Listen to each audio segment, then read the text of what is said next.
Hello students, welcome to school Rupam. আজকের এই ভিডিওতে তোমাদের 2025 সালের ভূগোলের প্রথম পর্যায়ক্রমিক মূল্যায়নের একটি প্রশ্ন আলোচনা করব।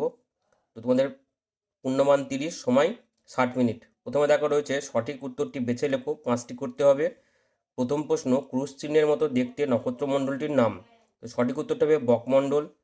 খ, পৃথিবীর সব থেকে কাছের গ্রহ হলো শুক্র। পৃথিবীর পরিধি হলো 40,000 কিমি।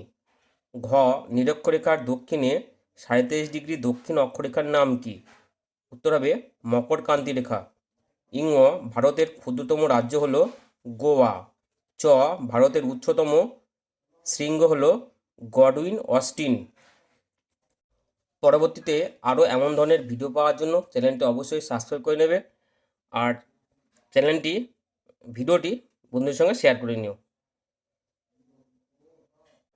2 নম্বরে শূন্যস্থান পূরণ করো। 4টি করতে হবে এখানে।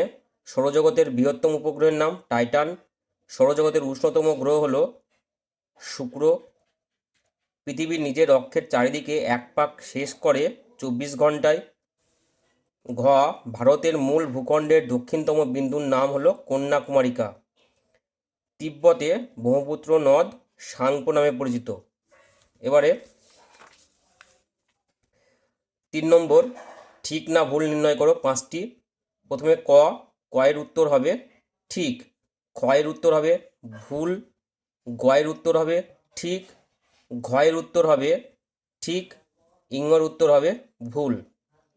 এবার 4 দাগে সংক্ষেপে উত্তর দাও। 5টি উত্তর করতে হবে, প্রতিটি প্রশ্নের মান 2। নীহারিকা কাকে বলে? এর থেকে কিসের জন্ম হয়? খতে রয়েছে তারাগুলি মিটমিট করে কেন? গতে রয়েছে স্পেস স্যুট ও স্পেস শাটল কি? ঘতে রয়েছে নিরক্ষরেখা কাকে বলে? এর মান কত?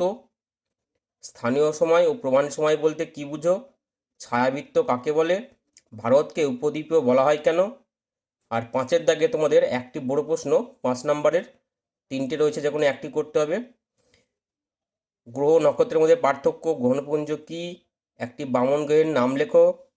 খতে রয়েছে অক্ষরেখা দ্রাঘিমা রেখার মধ্যে 3টি পার্থক্য লেখো। মহাবৃত্ত কাকে বলে?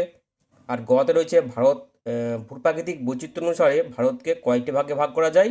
যে কোনো একটি ভাগ সম্পর্কে লেখো। তো এই ছিল তোমাদের একটি বিগত বছরের ভূগোলের প্রশ্নপত্র। আজকের মতো ভিডিওটি এখানে শেষ করছি। ধন্যবাদ।